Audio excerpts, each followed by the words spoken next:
Novi chile, papa chile, maman chile. Ewe vosi gande vivoe. Mais bonjour, Novi chile. Mes coups de et nous vivons frère Toy. Mon fils dans des. Parce que on a venu à des millions de exploitations, des millions de malaises de l'autonomie. Mais quand on délai, on donne peut-être des tombes dans des. À consommer, corps ou le corps Dieu. Mais au Seigneur, bon, quand on m'a dit qu'on va aller dans un don, pour le donner un mot. Asia. Bon, nous voyons ton nom de l'union. Et il y a le roi, il est au paix. Vous en donnez au paix. Caca nous paie. Ah, Jésus-Christ aurait une paix. Pendant qu'il nous présente, vous en souvenez, paix aussi. Caca qu'on nous paie. Asia. Et il me donne, on n'a pas de charo. Nous donnons le faut que les maillots et il y a un numéro. Aucun bio n'a pas de même. Bah, nous avons tout payé dans un nouveau fille. Asia, malon non payé aussi. Caca qu'on nous paie. Mais voyez, Jésus-Christ au cours des autres campagnes. À son quoi, vous n'en donnez pas. Caca nous paie. Le Dieu est mon fils. Vous n'en avez pas de signes avec Ami Thomas. Bon, on ma son, à son quoi. Ouais, voilà, ouais, caca nous paie. Ouais, mais moi, Jésus-Christ, voilà, le péché, c'est vrai. Le vol conflit au dit dans nous. Voyez, au bé, vous en donnez pas. Caca nous paie. Bédé, non, oui, tant que vous n'en faites pas aussi. Et il y a une paix. Couteau même bébé. Nous bidé, si la dame est venue, et il doit tout ce Seigneur. Et ouais, il dit même le couteau même. À mon dire, le couteau même, c'est un enlève à l'homme et tombe. Bon, il brûle fort, il faut le couteau. Mais nous mettons les blancs, nous m'envoie. Ben, c'est vite, on ne peut pas quand d'autres. Bon, mais des boules, mais on a nos paix. Nous avons nos paix, caca qu'on nous paie. Jésus-Christ, tu es nous paix. Voilà, il nous paie tout de même. Vous avez un peu d'agrophie, nous payons le produit. Béton, il y a bleu nous, aïe, on est fier. Il y a bleu nous, pégré fier. Il y a un tour et demi, attend nous pégré fier. Allez, mi bou, Satan, il va boire les béton, le béton attend nous pégré fier. Maman, il y a bleu béton nous fier. On va demander au bleu béton, il y a bleu qui parle, vous êtes béton demain. Vous avez maintenant cultiver béton. Satan, il va foutre le béton. Ok, il y a un double béton. Béton, c'est un peu de mawa. Mawa, il y a un béton qui parle. Mais la loi dit, mais vidéo. Quand mon ben est là, à mon dire, quand mon ben, ouais, tu me dis, oui, là, quand mon ben est. Et les Jésus-Christ le donne, mais il est lycée, non, non, ben aussi, caca qu'on nous paie mal. À la l'école, oui. Donc, même bien tout aussi, mais bien, on a pu bénéficier de l'État. Dans la oui. Oui, t'es bien à oui. À ton pays, et si on lui a un conflit, on dit, nos visions à Manaï, il faut donner un dia. Jésus dit à il est présent. Jésus Christ de Nazareth est donc pour créer un dia, pour le sacrifier. Et quand sur lui, quand on est il est présent. Bon, si on est aussi, caca qu'on est présent.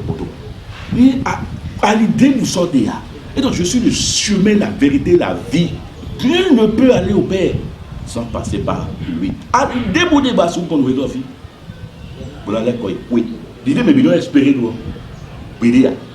À maman foi ya na itonde o sommet ya itonde kan jaile si to me do kan jaile we blo zona zoro kan peto a e o so mi konfi wa lo la no ni bi lo mo ani se o ko si sommet si aliji bo abi o pe ma do podo lo nu bi no we to no de we lo fi o mi na ko si we lo a pe si do ko ati si yin de no a to tu we ko je me nya ka o yi pe dian ala go si kuto ene me da forte bon ya ko si fi o ku futo e kwele o ala bi o gba ma do podo et nous sommes passés, nous avons fait, nous avons fait tout, nous avons fait, nous avons fait, nous avons fait, caca nous paie mal, donc photo.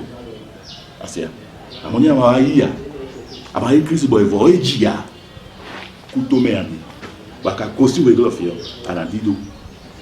So ma voix, qui quand il y a il est noyé, va soit quoi ni non. Deux corrompre béton, bout béton c'est un login ma wo. Bon n'a pas béton bi qu'on nous soumet. Il est sous les sommets en dehors.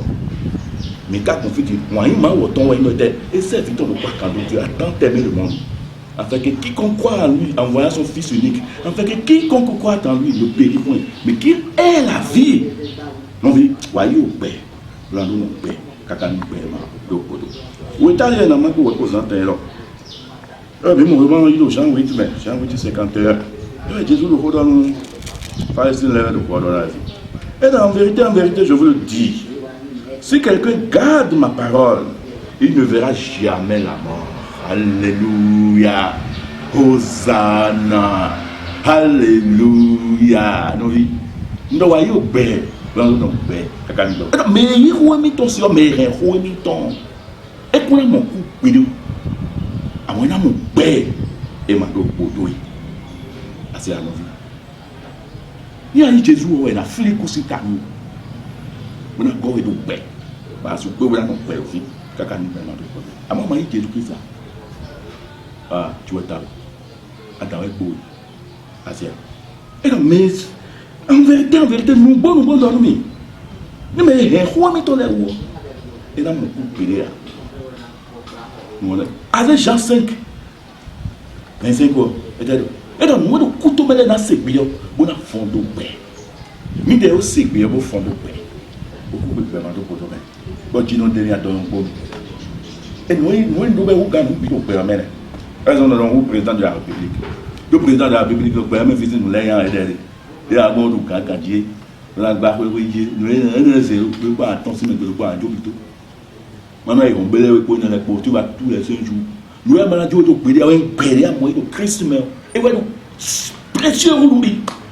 Voyez, l'on dit maintenant qu'il y a bandou aussi, kaka qu'on nous permet de. Et donc, mais il faut mettre ton lait oui. Oh, il m'a. Nous avons ces gens premiers, verset premier dans nous était. Et donc, nous avons hoti. Oh, il m'a. Oh, mais dans nous, bibon, nous début, nous voyons si bien nous mandat de forme. Nous début de da. Nous voyons bio et tas de cross, oh, mais. Et donc, au commencement, était la parole. La parole était avec Dieu. Et la parole était Dieu. Elle, au commencement avec Dieu, toutes choses ont été faites par elle. Et rien de ce qui a été n'a été fait sans elle. Elle était la lumière. Elle était la vie. Et la vie était la lumière des hommes. Mais le roi, Jésus-Christ, est le roi. Jésus-Christ, est le roi. Voilà, il nous présente. Il a filé aussi couteau, mais il a fait. Pas de super bon. On y a qui autant les mains qui ont dans le bras. Par exemple, si vous avez un point de vie, beaucoup de gens quand il y a des gars qui courent. Beaucoup de gens qui ont des films qui ont des films qui ont des millions de gens qui ont des béton, les bidons béton à l'encours. À la bourgeois, vous avez fait, vous avez Jésus.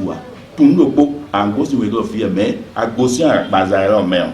Nous pouvons faire des technologies, Zomati. Zomati est un ben ou coup et goy est un ben ou ma ou viande de somme de na passer dans le ma on bede bon on ba bede fi ma khoy on e lo rebi ma do ay on lo si ku wa ba pe ma do ko to bo lórí e ka be to le wa pe bo la ku bo ku ku do o di da we de nu me nya ka Jesus Christ e we wa pe si tanu nous donc et le temps tout mi to le na be si tanu nous y ke ma go be to ku ma ko si tetion e na be si tanu wa ko di bon to do no pe e ma no ko amoni de exercice ne o me o zomachi we de ko e ne o we zo mi na ya fa se ti lo wa yi Jesus e ni ha we ni si tanu e ni ha zo si tanu ba mo de no pe kaka ni pe ma do ko nous do Christ o de o ne bo do ni le ye mi se o na kuwo mais ko mi ton le o kuna mo ku video o ku gbigbọ̀tàn e do nu we de o ku mi bi ku me ku da bazara beaucoup de people donc et la foi gbigbọ̀tàn lo pe ba mo to no pe lo fi kara ni pe ma do ko mais ya ma yi Christ bo e vo we ji ya e golo beaucoup a ko si we lo fi o so me dire to nu wa debu de be na wa nu ma na di gbe ma do ko to wa abele we ni fun bo e ji fun bo lo ya ze ni so yi we ko me bo na ko de ni a ko lo bo de a fo te we na de bu da ihu oru pesanto bu da chi hu me pesanto do ki gad me baba ra he hu bu da he hu wa na no siso ko hu me ana no wa do hu me ana no do hu me ana no chi hu me ta me le no hu e bi so hu e be ona do yito ba sana mo ku de te do de bu na ko si we do fio ala di do pe ma no ko directement e so do ku ana ku do me aje ye o ami sa blo mo di ami sa ho mo di ba je zero e ne de bẹ́ẹ̀ fi àwọn náà bí wọ́n Christ ọdún pẹ̀lú àtúnẹ̀ pour la to ba chico wele no asana mu ku ene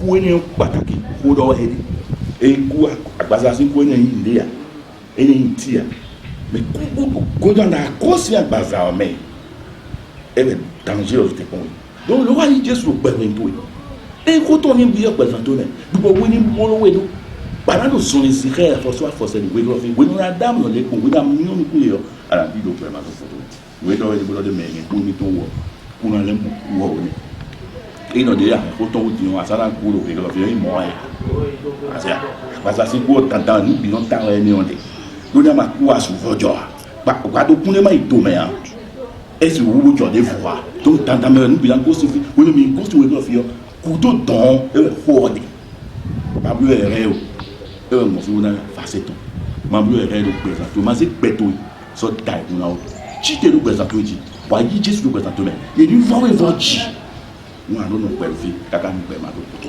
àmọ́ ní mẹ́rin mọ́ à wà lẹ́ tẹ́ dọ́wọ́ ẹ̀ dé ọ nọ́ví wọn àbọ̀ ànáwó yà fàṣẹ wọn àbọ̀ àṣẹ pẹ̀lú tòtò ẹ̀ ṣe òyì yòókù sàn nù pẹ̀lú ẹ̀ dé mẹ́rin ní tó wà yóò bẹ̀ gbọ́dọ̀ nù pẹ̀ kàkà nù pẹ̀lú àlọ́ tó wà yóò bẹ̀ bó sọ kú wa gbọ́dọ̀ nù pẹ̀lú fi kàkà nù pẹ̀lú àlọ́ tó ń pàtàkì ẹ̀ náà àmọ́ náà máa yíyà bóde tẹ dọ ẹ yọ ni wọn náà yà fa se tse lóo Jésus mẹ ẹgbẹrẹ bẹsọ de nu tẹ fúre mẹ Jésus Christ nasa tẹ mẹ ẹgbẹrẹ dọbò vọ ẹ wá sanu mi kàn sakisi nínú wa mẹ ọ ẹ wẹ condamnation de do ta nu bẹ ọbi ẹ gbẹsẹ Jésus mẹ akana wa yi bọ ẹ náà wa tiẹ de tsi tó yi bọ ẹ náà tiẹ kpakpa wẹ jí ẹsẹ nọ mẹ ẹ má ló gbégbé wẹ má wọ tán ekun yìí má wọ sí fi o akasida yìí wọn mẹ gbére bọ náà mọ yìí yà Kristo ya na yi se bena be kweto esi tanu e bona adu joye ni bona bi represento me ma ye